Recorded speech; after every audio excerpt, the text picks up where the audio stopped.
강의 36번째 말씀 드립니다. 하나님의 비전을 깨닫게 하라. 하나님의 비전을 깨닫게 하라. 이런 제목으로 36번째 강의 말씀 드리는데, 지난주 말씀을 조금 복습을 하면은 큰 뿔로 상징되는 이 마게도냐 제국의 알렉산더 대왕이 아주 강성할 때, 잘 나갈 때 갑자기 죽음을 당했습니다. 그리고 이 하나의 뿔은 4개의 뿔로 갈라져 가지고 결국 4개의 나라가 세워지게 되었습니다. 그런데 그 중에서 또 작은 뿔 하나가 나왔는데, 그것이 바로 시리아라고 말씀드렸습니다.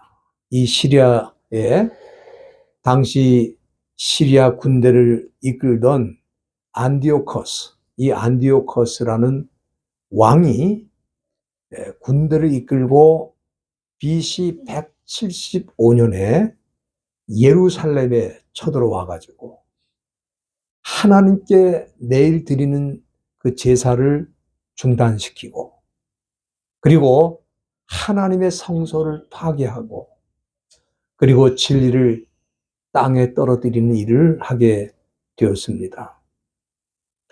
이 안디오커스, 작은 뿔로 상징되는 이 안디오커스는 영적으로 볼 때는 사탄을 상징한다.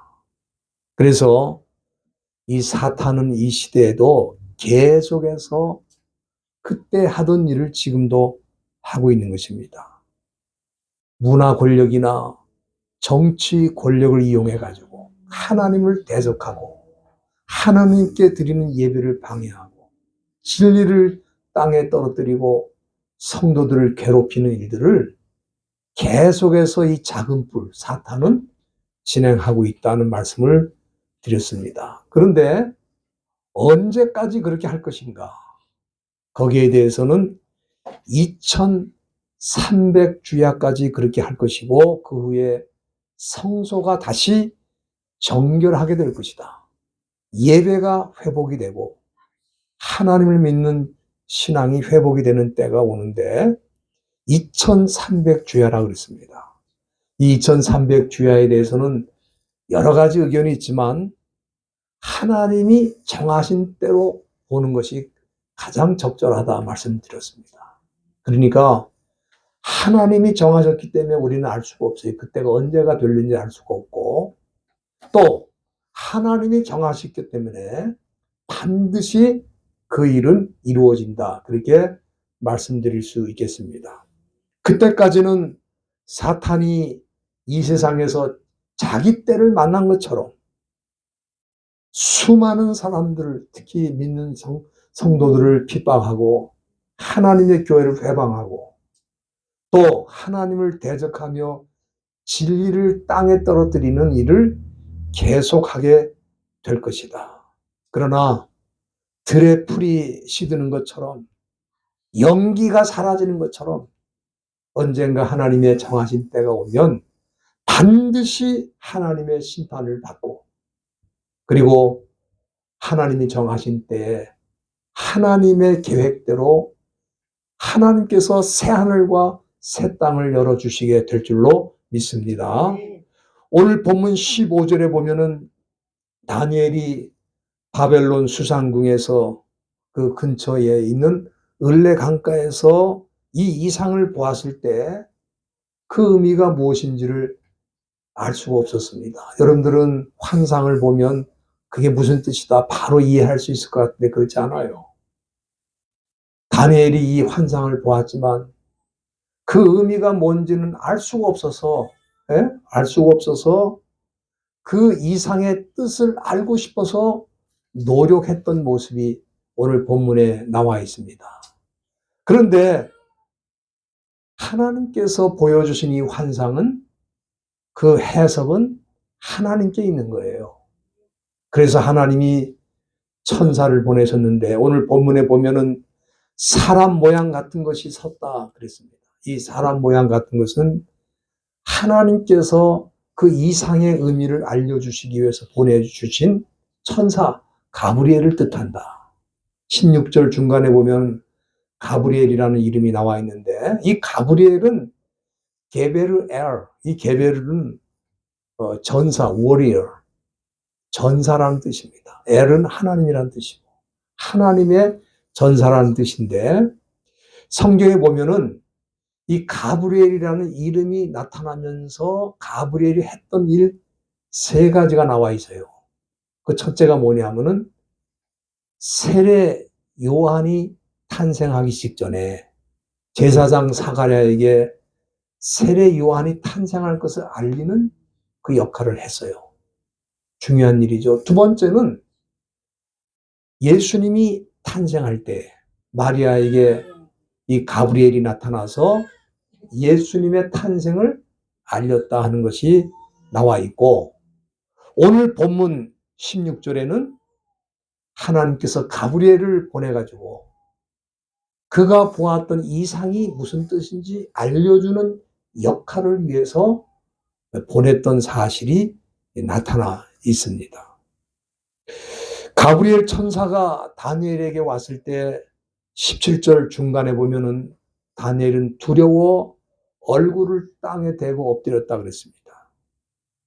이 가브리엘이라는 천사가 두려운 게 아니라 그 천사를 통해 그 이상의 뜻을 말씀하실 때 그것을 내가 감당할 수 있을지 그것이 두려워서 엎드려서 그 땅에 얼굴을 대었다. 그렇게 볼 수 있겠습니다.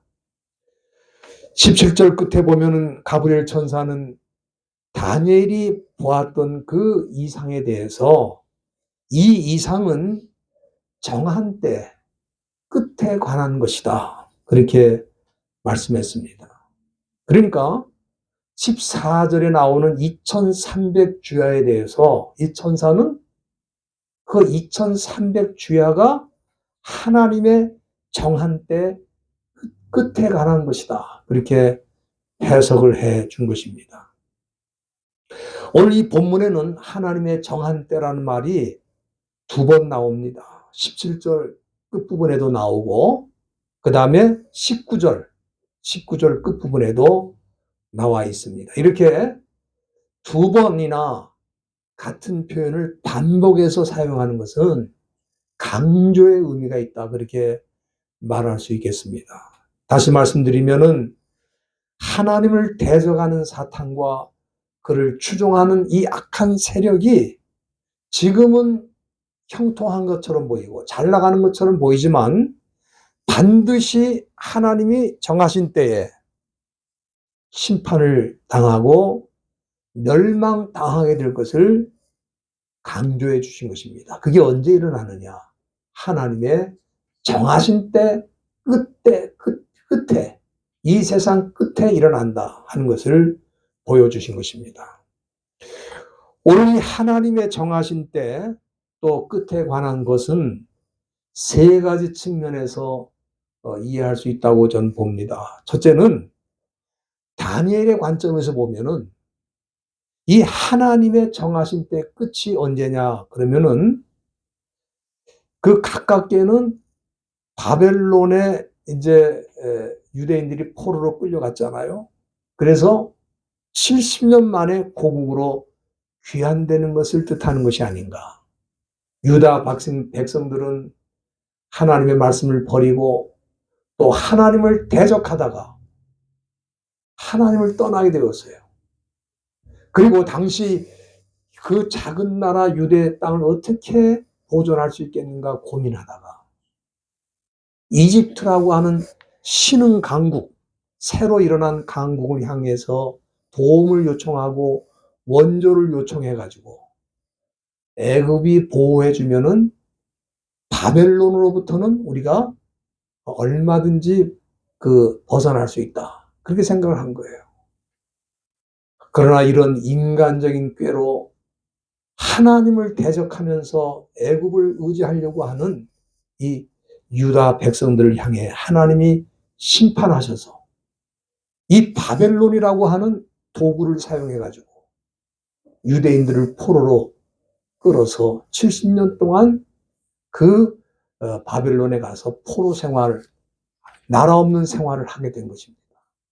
그래서 이제 페르시아 제국으로 바뀌면서 페르시아 제국의 사이러스 대왕, 키루스라고 우리 성경에는 고레스로 나와 있죠.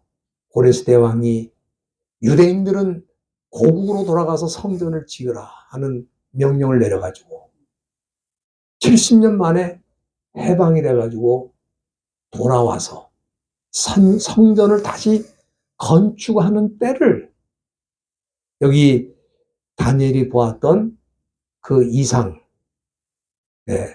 하나님의 정한 때 끝에 관한 것이다. 그렇게 해석할 수 있다 그 말이에요. 그게 가까이 볼 때는 그렇게 해석할 수 있다는 거예요. 그 다음에 조금 멀게 보면은 그때가 언제를 의미하느냐. 그 후에 이 마게도냐 제국이 무너지면서 시리아가 등장하고 시리아가 다시 그 예루살렘에 쳐들어와가지고 겨우 성전을 회복했는데 그 성전을 또 다 무너뜨리고 제사를 중단하고 또 하나님을 섬기는 백성들을 핍박할 때 그때 어떤 일이 일어났죠? 여러분들이 잘 아시는 것처럼 마카비라고 하는 유대인이 게릴라 부대를 만들어가지고 시리아와 싸워가지고 결국 예루살렘을 다시 탈환을 합니다. 뺏긴 지 11년 만에 다시 회복을 하는데 그래서 성전 회복이 된 그날 축제를 갖게 되는데 그걸 하누카라고 그러죠. 하누카. 그래서 그때부터 지금까지 유대인들은 하누카라는 명절을 계속 지키고 있습니다. 이스라엘 성전이 그때 회복이 됐다는 거예요. 마카비가 이끄는 혁명군을 통해서 회복이 됐다. 그래서 그때 그게 한 160 BC 164년경인데 그때를 하나님이 정한 때 끝에 관한 것으로 해석하는 그런 견해도 있습니다. 두 번째 견해입니다. 마지막으로 이 하나님이 정한 시간 그 끝에 관해서는 아주 멀게 예수님이 이 세상의 심판주로 다시 오실 때를 뜻하는 것이다. 그렇게 볼 수 있는데 이게 제가 볼 땐 가장 정확한 해석이라고 생각이 됩니다. 17절과 19절에 나오는 이 끝이라는 단어는 그 히브리 말로 캐츠라고 그러는데 이 캐츠라고 하는 거는 뭐냐면은 시간적인 의미로도 끝이라는 뜻이고 공간적인 의미로도 끝이라는 뜻으로 해석이 될 수가 있습니다. 그렇기 때문에 하나님이 정하신 때 곧 끝이 이르면은 이 세상은 시간적으로도 끝나는 것이고 공간적으로도 끝이 나는 것이다. 그렇게 생각할 수 있습니다. 그래서 이 머스크라는 사람이 이 지구가 종말할 것을 내다보고 우주선, 왕복 우주선을 만들어가지고 이제 빨리 우리가 화성을 탐사해가지고 화성에다가 인간이 살 수 있도록 이제 모든 시설을 만들어야 된다. 그 꿈을 꾸고 지금 계속해서 왕복 우주선을 보내고 또 연구를 하고 있죠. 그러나 다니엘은 이미 2500년 전에 가브리엘 천사를 통해서 하나님이 정하신 때 그 마지막 때가 이르면은 이 세상은 시간적으로도 끝이 나고 공간적으로도 끝이 난다. 더 이상 갈 데가 없어요, 우리 인간이. 그럼 어떻게 되느냐? 그때 바로 요한계시록 21장 1절과 2절에 보면은 처음 하늘과 처음 땅은 없어지니 공간적으로 끝이 나는 거예요. 처음 하늘과 처음 땅은 없어지는 거예요. 그리고 바다도 다시 있지 않을 것이다. 그럼 어떻게 되는가? 하나님께서는 그때 새 하늘과 새 땅을 열어주실 것이다. 그렇게 말씀했어요. 그렇기 때문에 이 바벨론 한복판에서 다니엘에게 보여주신 이 환상, 이 비전은 사실은 뭐예요? 절망의 비전이 아닙니다. 그건 소망의 비전입니다.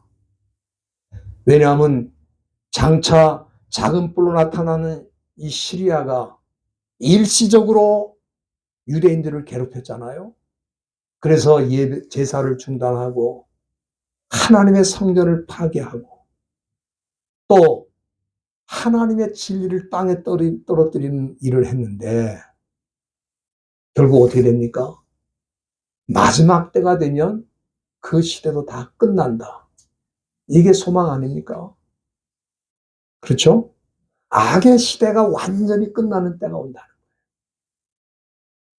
그때와 더불어 이 지구도 종말이 되고 모든 것이 끝이 난다 이거예요.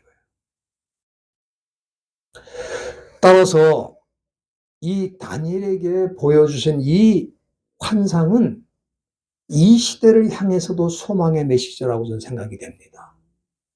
지금 우리는 사탄과 그를 따르는 이 추종 세력이 세상의 모든 것을 장악한 것을 보고 있습니다. 언론도 장악하고 권력도 장악하고 문화도 장악하고 경제도 장악하고 이 악한 세력이 모든 것을 장악해가지고 그들이 원하는 방식으로 너희들이 살기를 원하지 않고 하나님을 섬기면서 진리를 따라간다고 하면 너희들은 이 세상에서 핍박을 당할 수밖에 없다. 계속해서 메시지를 전하는 거예요. 근데 마지막 때가 되면 어떻게 되느냐? 하나님께서 정하신 때에 모든 것을 끝내고 그리고 새로운 시대, 새로운 땅, 새로운 하늘을 열어주실 것을 약속해 주시고 그것을 우리에게 보여주신 거예요. 여기 18절에 보면은 다니엘이 보았던 이상에 대해 가브리엘 천사가 해석의 말씀을 전달하니까 그 다니엘이 어떻게 됐어요? 땅에 엎드려서 깊이 잠들었다 그러세요. 깊이 잠들었다. 왜 그가 그렇게 깊이 잠들었을까? 여기 깊이 잠들었다고 하는 이 표현은 사실은 거의 죽음에 이른 것과 같은 상황을 의미하는 것입니다. 그가 하나님의 진리를 깨우치게 됐는데 왜 이렇게 거의 죽음의 상태에 이르렀을까? 이거는 아마도 다니엘이 하나님의 그 놀라운 계시를 받게 되었을 때 그 다니엘이 가지고 있던 모든 에너지가 그냥 다 빠져나가는 그런 느낌을 경험한 것이 아닌가 그렇게 생각하는데 이와 비슷한 말씀이 그 아래 27절 우리 오늘 본문은 아니지만 그 아래 내려가면은 27절 말씀에도 나타나 있어요. 거기엔 뭐라고 되어 있냐면 이에 다니엘이 혼절하여 수위를 알았다. 그때만 그렇게 된 게 아니고 혼절한 상태로. 여러분 혼절이라는 게 뭔지 아시죠? 정신이 나가는 거예요. 정신이 나가는 거예요. 이게 그 하야라는 동사인데 존재하다는 뜻도 있지만 의식을 잃다는 뜻도 있어요. 이 혼절했다는 말이 의식을 잃은 거예요. 18절에 나오는 깊이 잠들었다와 같은 뜻이라고 저는 생각이 됩니다. 왜 그렇게 됐을까? 다니엘은 환상을 통해 1차적으로 하나님이 주시는 이 환상이 이제 이스라엘 백성들이 바벨론 포로에서 해방이 돼가지고 고국에 돌아가서 성전을 다시 짓고 하나님께 드리는 제사를 새롭게 시작하게 될 것을 이 다니엘은 알게 되었는데 그런데 거기서 끝난 게 아니라 그게 얼마 못 가서 다시 시리아가 쳐들어와 가지고 예루살렘을 완전히 짓밟고 성전을 무너뜨리는 것을 또 보게 된 거예요.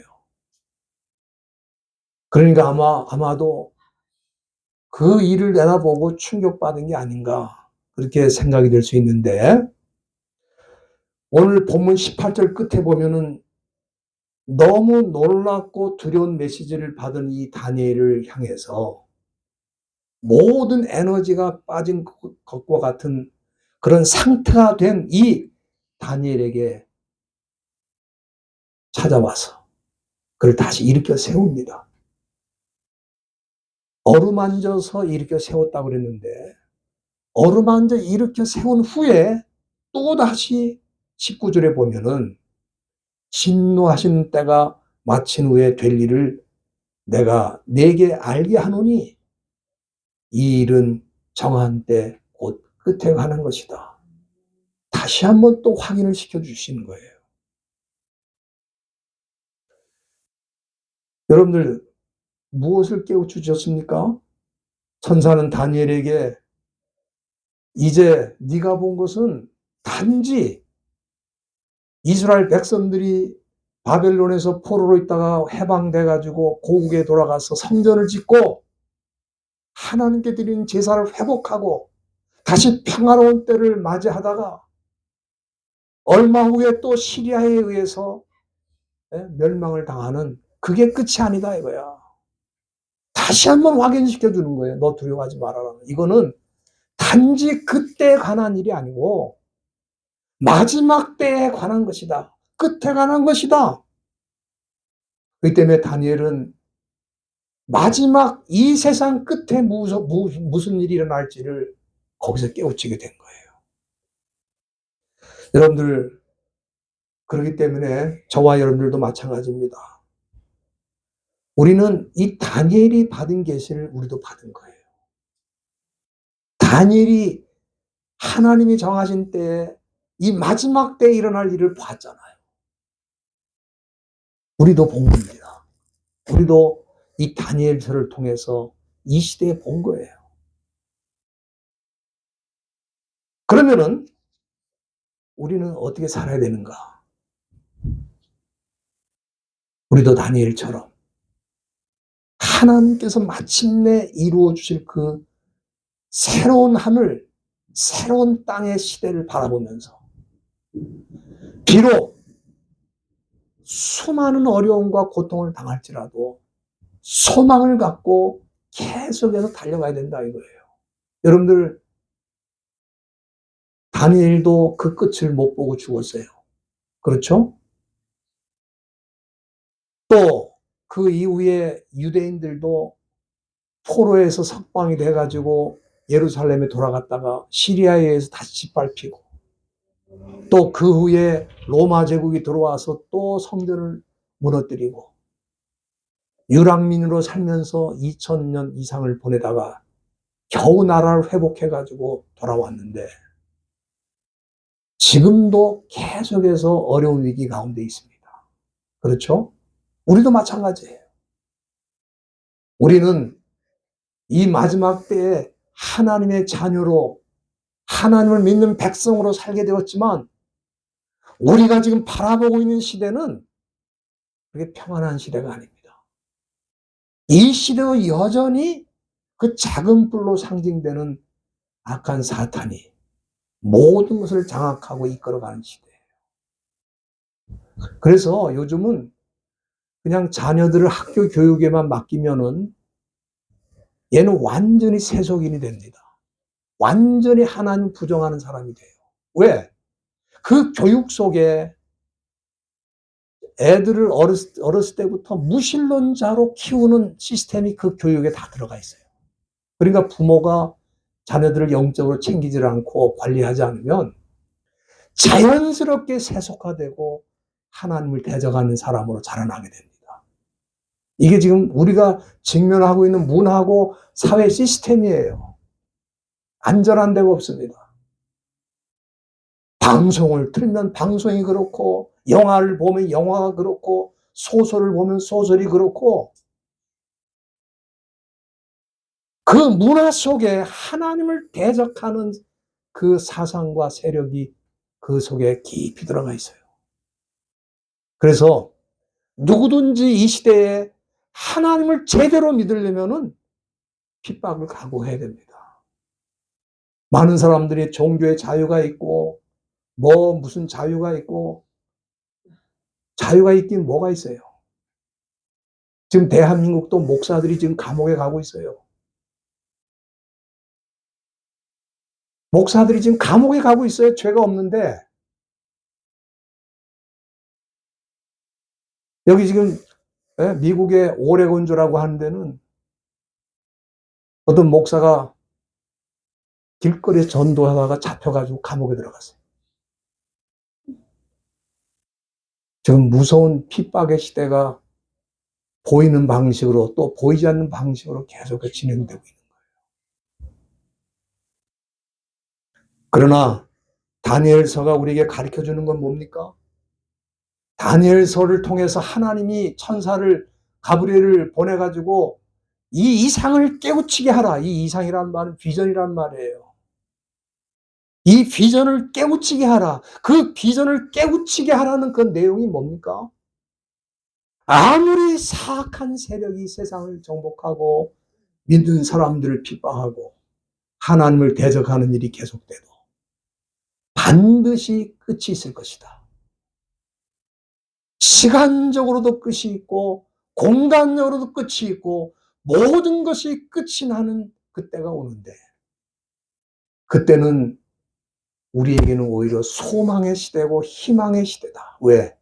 새하늘과 새 땅이 열리고 하나님께서 새로운 시대를 열어주실 것이기 때문에 두려워하지도 말고 놀라지도 말고 그때를 기다리면서 계속해서 믿음으로 나가라 하는 그 말씀이 이 다니엘서를 통해 주신 교훈입니다. 이걸 다니엘은 깨우쳤어요. 그래서 그 어려운 시대를 뚫고 전진한 거예요. 저와 여러분들이 2026년 이 한 해를 맞이하면서 여기 말씀 그대로 어디까지 이르렀든지 그대로 행하시는 귀한 한 해가 될 수 있기를 주님의 이름으로 부탁드립니다. 기도하시겠습니다.